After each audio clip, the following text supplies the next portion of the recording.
ನಮಸ್ಕಾರ, ನಾನು ಸಪ್ನ. ಬಿಜೆಪಿ ಮತ್ತು ಆರ್ಎಸ್ಎಸ್ಗೆ ಕೋಮುವಾದನೆ ಅಜೆಂಡಾ, ಜೀವಾಳ, ರಾಜಕೀಯ ಅಸ್ತ್ರ. ಪ್ರಧಾನಿ ಮೋದಿ ಆದಿಯಾಗಿ ಬಿಜೆಪಿ ಮತ್ತು ಆರ್ಎಸ್ಎಸ್ನ ಎಲ್ಲಾ ನಾಯಕರು ಕೋಮು ದ್ವೇಷವನ್ನೇ ಉಸಿರಾಡ್ತಾ ಅದನ್ನೇ ಉಂಡು ಹಂಚ್ತಾ ಇದ್ದಾರೆ. ರಾಜಕೀಯ ಬೇಳೆನ ಬಯಸ್ಕೊಂಡು ಅಧಿಕಾರದ ಲಾಭನ ಪಡೆದುಕೊಳ್ತಾ ಇದ್ದಾರೆ. ಕೋಮು ದ್ವೇಷವನ್ನೇ ಉಗುಳು ಕಾರಿಕೊಳ್ಳೋ ಆರ್ಎಸ್ಎಸ್ನ ಮುಖ್ಯಸ್ಥ ಮೋಹನ್ ಭಾಗವತ್ ಅವರ ಬಾಯಲ್ಲಿ ಇದ್ದಕ್ಕಿದ್ದಂತೆಯೇ ಸೌಹಾರ್ದತೆಯ ಅಣಿಮುತ್ತುಗಳು ಉದುರಿದಾವೆ. ಇವು ಸ್ವತಃ ಬಿಜೆಪಿ ಆರ್ಎಸ್ಎಸ್ ನಾಯಕರನ್ನೇ ದಿಗ್ಭ್ರಾಂತಿಗೊಳಿಸಿದೆ.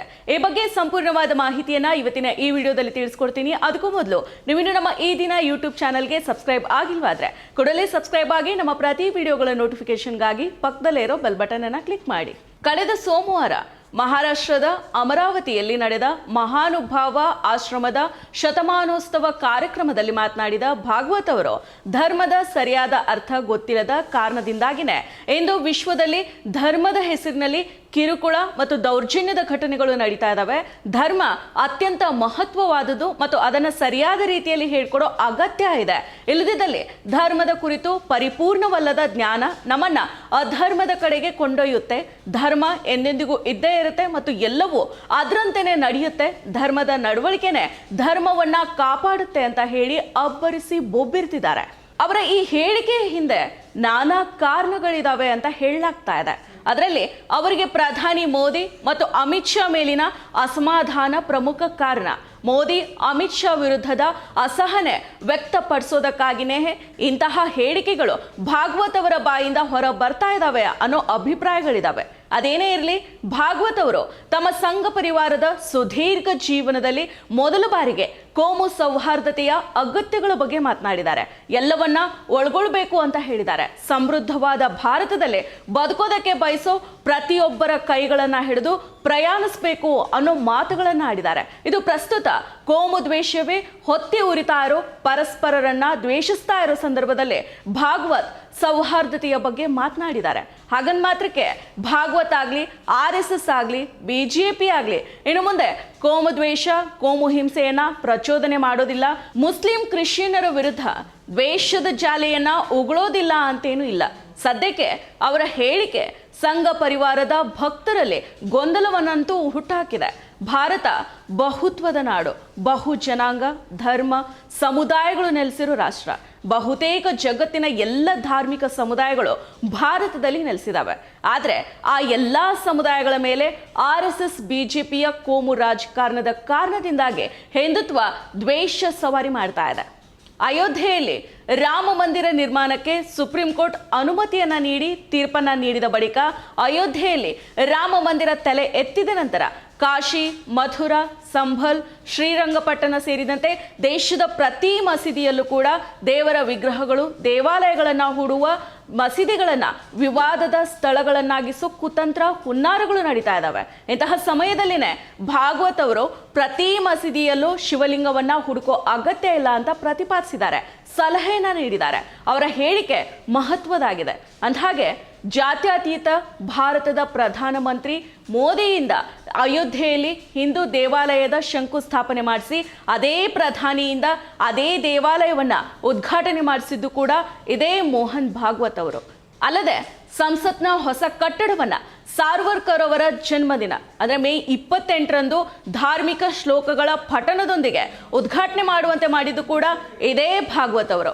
ಚುನಾವಣಾ ಭಾಷಣಗಳಲ್ಲಿ ಪ್ರಧಾನಿ ಮೋದಿ ಅವರು ಮುಸ್ಲಿಮರ ವಿರುದ್ಧ ಬಹಿರಂಗವಾಗಿ ದ್ವೇಷಪೂರಿತ ಭಾಷಣ ಮಾಡುವಂತೆ ಮಾಡಿದ್ದು ಕೂಡ ಇದೇ ಭಾಗವತ್ ಅವರು. ಮೋದಿ ಪ್ರಧಾನಿ ಹುದ್ದೆಯನ್ನ ಭಾಗವತ್ ಆರ್ಎಸ್ಎಸ್ನ ಚುಕ್ಕಾಣಿಯನ್ನ ಹಿಡಿದ ಬಳಿಕ ಮತೀಯವಾದ ದೇಶದ ಉದ್ದಗಲಕ್ಕೂ ಎಲ್ಲ ಕ್ಷೇತ್ರಗಳನ್ನ, ಎಲ್ಲ ಸಮುದಾಯಗಳನ್ನ ಆವರಿಸಿದೆ. ನ್ಯಾಯಾಂಗ ವ್ಯವಸ್ಥೆಯೊಳಗೆ ನುಸುಳುಕೊಂಡಿದೆ.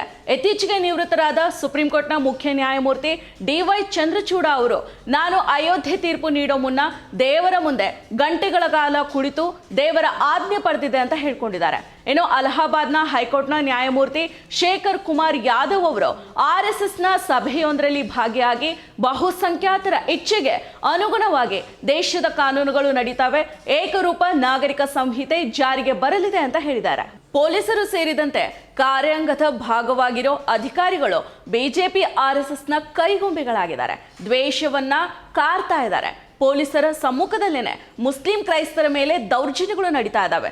ಮುಸ್ಲಿಂ ಅನ್ನೋ ಕಾರಣಕ್ಕೆ ಸಹ ಪ್ರಯಾಣಿಕನನ್ನ ಹತ್ಯೆಗೈಯುವ ಹಂತಕ್ಕೆ ಸಮಾಜ ಇದೀಗ ಬಂದ್ ನಿಂತಿದೆ. ಕೋಮುದ್ವೇಷದ ವಿಷ ಇಡೀ ಭಾರತವನ್ನ ವ್ಯಾಪಿಸಿದೆ. ಇಂತಹ ಗಂಭೀರ ಭೀಕರ ಪರಿಸ್ಥಿತಿಯಲ್ಲಿ ಮೋಹನ್ ಭಾಗವತ್ ಸೌಹಾರ್ದತೆಯ ಮಂತ್ರವನ್ನ ಪಠಿಸ್ತಾ ಇದ್ದಾರೆ. ಇದಕ್ಕೆ ಆಡಳಿತಾರೂಢ ಬಿಜೆಪಿಯನ್ನ ಸಲಹುತ್ತಾ ಬಂದಿರೋ RSSನ ನಡುವಿನ ವೈರುಧ್ಯ ಕಾರಣನ. ಹೆಡ್ಗೇವರವರಿಂದ ಹಿಡಿದು ಮೋಹನ್ ಭಾಗವತ್ ಅವರಿಗೆ RSS ಭಾರಿ ದೂರದಾಗಿದೆ. ಕೋಮುದ್ವೇಷ ಮತ್ತು ಪ್ರತೀಕಾರದೊಂದಿಗೆ ಬೆಳೆದು ಬಂದಿದೆ. ಭಾರತವನ್ನ ಹಿಂದೂ ರಾಷ್ಟ್ರವನ್ನಾಗಿ ಮಾಡ್ತೇವೆ ಅಂತ ಪ್ರತಿಪಾದಿಸ್ತಾನೆ ಬಿಜೆಪಿಯನ್ನ ಅಧಿಕಾರದ ಕೇಂದ್ರಕ್ಕೆ ತಂದು ಕೂರಿಸಿದೆ. ಭಾಗವತ್ ಅವರು ಮೋದಿಯನ್ನ ಅಡ್ವಾಣಿಯವರ ಉತ್ತರಾಧಿಕಾರಿಯಾಗಿ ಮುನ್ನೆಲೆಗೆ ತಂದ್ರು. ಮೋದಿ ಅಂತಾನೆ ಏಕ ವ್ಯಕ್ತಿಯ ಅಡಿಯಲ್ಲಿ ಬಿಜೆಪಿಯನ್ನ ಮುನ್ನಡೆಸೋದಕ್ಕೆ RSS ಮುಂದಾಗಿತ್ತು. ಆದ್ರೆ ಅದೇ ಅಡ್ವಾಣಿಯನ್ನ ಕಾಲ ಕಸದಂತೆ ನೋಡಿದ ಮೋದಿ ಮತ್ತು RSS ಮಾತನ್ನ ಮೀರಿ ನಡೆಯೋದಕ್ಕೆ ಆರಂಭ ಮಾಡಿದ್ರು. ಆದ್ರೆ ಇದನ್ನ RSSಗೆ ಅರಗಿಸ್ಕೊಳ್ಳೋದಕ್ಕಾಗ್ಲಿಲ್ಲ. ಹಾಗಂತ ತಾನೇ ಸೃಷ್ಟಿಸಿದ ಮೋದಿ ಎಲೆಯಲ್ಲಿ ಮೋದಿಯನ್ನ ಅಧಿಕಾರದಿಂದ ಬದಲು ಮಾಡೋದಕ್ಕೆ RSSಗೆ ಸಾಧ್ಯ ಆಗ್ತಾ ಇಲ್ಲ. ಈಗ ಮೋದಿ ಮತ್ತು ಅಮಿತ್ ಶಾ ನೇತೃತ್ವದಲ್ಲಿ ಬಿಜೆಪಿ RSS ಅನ್ನ ಬದಿಗೊತ್ತಿ ತನ್ನದೇ ಅಜೆಂಡಾಗಳೊಂದಿಗೆ ರಾಜಕೀಯನ ಮಾಡೋದಕ್ಕೆ ಮುಂದಾಗಿದೆ. ಆ ಕಾರಣದಿಂದಾಗಿನೇ ಬಿಜೆಪಿ ಅಧ್ಯಕ್ಷ ಹುದ್ದೆಯಲ್ಲಿ JP ನಡ್ಡಾ ಅವರ ಅವಧಿ ಮುಗಿದು ಸುಮಾರು 1 ವರ್ಷನೇ ಕಳೆದಿದ್ರು ಕೂಡ ಈವರೆಗೆ ಹೊಸ ಅಧ್ಯಕ್ಷರನ್ನ ನೇಮಕ ಮಾಡೋದಕ್ಕೆ ಆಗಿಲ್ಲ. ಇದು ಬಿಜೆಪಿ ಮತ್ತು RSS ನಡುವಿನ ಕಂದಕವನ್ನ ಎತ್ತಿ ತೋರಿಸ್ತಾ ಇದೆ. ತನ್ನ ಹಿಡಿತದಿಂದ ಬಿಡಿಸ್ಕೊಂಡು ಹೋಗ್ತಾ ಇರೋ ಬಿಜೆಪಿಯನ್ನ ಮತ್ತೆ ಹಿಡಿತಕ್ಕೆ ತೆಗೆದುಕೊಳ್ಳೋದಕ್ಕೆ RSS ಅರ್ಥಾತ್ ಭಾಗವತ್ ಅವರ ಹರಸಾಹಸ ಪಡ್ತಾ ಇದ್ದಾರೆ. ಹೀಗಾಗಿನೇ ಮಸೀದಿಗಳನ್ನ ಗುರಿಯಾಗಿಸ್ಕೊಂಡು ವಿವಾದವನ್ನ ಸೃಷ್ಟಿಸಿ ರಾಜಕೀಯವನ್ನ ಮಾಡೋದಕ್ಕೆ ಮುಂದಾಗಿರೋ ಬಿಜೆಪಿಗೆ RSS ಅಡ್ಡಗಾಲನ್ನ ಹಾಕ್ತಾ ಇದೆ. ಹಿಂದುತ್ವದ ನಾಯಕನಾಗುವುದಕ್ಕೆ ಮಸೀದಿಗಳನ್ನ ಗುರಿಯಾಗಿಸಿ ವಿವಾದವನ್ನ ಸೃಷ್ಟಿಸೋ ಅಗತ್ಯ ಇಲ್ಲ ಅಂತ ಹೇಳ್ತಾ ಇದ್ದಾರೆ. ಧರ್ಮದ ಪಾಠ ಮಾಡಬೇಕು ಅಂತ ಹೇಳ್ತಾ ಸೌಹಾರ್ದತೆಯ ಮಾತನಾಡ್ತಾ ಇದ್ದಾರೆ.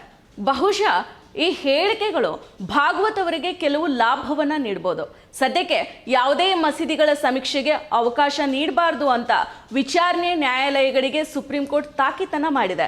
ಇದನ್ನ ತಮ್ಮ ಹೇಳಿಕೆಯೊಂದಿಗೆ ತಳಕು ಹಾಕೊಂಡು ಭಾಗವತ್ ಬಿಜೆಪಿಯನ್ನ RSS ನಿಯಂತ್ರಣಕ್ಕೆ ತರೋದಕ್ಕೆ ಬಳಸ್ಕೊಳ್ಬಹುದು. ಮುಸ್ಲಿಂ ವಿರೋಧಿ ಧೋರಣೆ, ಕೋಮುದ್ವೇಷವನ್ನ ತನ್ನ DNA ಒಳಗೊಂಡಿರೋ RSS ಸೌಹಾರ್ದ ಭಾರತದ ಮಾತನಾಡೋದು ಹಾಸ್ಯ ಅನ್ಸುತ್ತೆ. ಅದಾಗ್ಯೂ ಕೂಡ ಅಖಿಲ ಭಾರತೀಯ ಸಂತ ಸಮಿತಿ ಮೋಹನ್ ಭಾಗವತ್ ಅವರ ಹೇಳಿಕೆಯನ್ನ ಟೀಕೆ ಮಾಡಿದೆ. ಮಂದಿರ ಮತ್ತು ಮಸೀದಿಗಳ ಕುರಿತಾದ ವಿಚಾರಗಳ ಬಗ್ಗೆ ಧಾರ್ಮಿಕ ಮುಖಂಡರು ನಿರ್ಧಾರ ಮಾಡ್ತಾರೆ ಹೊರತು RSS ಅಲ್ಲ. ರಾಜಕೀಯ ನಾಯಕರಿಗೆ ಅಧಿಕಾರ ಬೇಕು ಅಂತ ಹೇಳಿದಾಗ ದೇವಸ್ಥಾನಗಳ ಬಗ್ಗೆ ಮಾತನಾಡ್ತಾ ಇದ್ರು. ಈಗ ಅವರಿಗೆ ಅಧಿಕಾರ ಇದೆ, ಹೀಗಾಗಿ ದೇವಸ್ಥಾನಗಳ ಕುರಿತು ಸಮೀಕ್ಷೆ ನಡೆಸಬಾರದು ಅಂತ ಸಲಹೆನ ನೀಡ್ತಿದ್ದಾರೆ ಅಂತ ಅಸಮಾಧಾನವನ್ನ ವ್ಯಕ್ತಪಡಿಸಿದ್ದಾರೆ. ಎನಿವೆ, ಪ್ರಭಾವಿ ಹಿಂದುತ್ವವಾದಿ ಸಂಘಟನೆಯೊಂದರ ಮುಖ್ಯಸ್ಥರಾಗಿರೋ ಭಾಗವತ್ ಅವರ ಬಾಯಿಯಿಂದ ಕೋಮು ಸೌಹಾರ್ದದ ಕರೆ ಬರ್ತಾ ಇರೋದು ಒಳ್ಳೆಯ ಬೆಳವಣಿಗೆ. ಆದ್ರೆ ಈ ಮಾತಿನಿಂದ ಭಾಗವತ್ ಮತ್ತೆ ಯಾವಾಗ ಉಲ್ಟಾ ಹೊಡಿತಾರೋ ಅದನ್ನ ನೋಡ್ಬೇಕಿದೆ. ನಮಸ್ಕಾರ. ಮತ್ತಷ್ಟು ವಿಶೇಷ ವಿಡಿಯೋಗಳನ್ನು ನೋಡಲು ಮತ್ತು ಹೊಸ ವಿಡಿಯೋಗಳ ಬಗ್ಗೆ ತಿಳಿಯಲು ಈ ದಿನ .com ಯೂಟ್ಯೂಬ್ ಚಾನೆಲ್ ಸಬ್ಸ್ಕ್ರೈಬ್ ಮಾಡಿ ಮತ್ತು ಬೆಲ್ ಐಕಾನ್ ಕ್ಲಿಕ್ ಮಾಡಿ.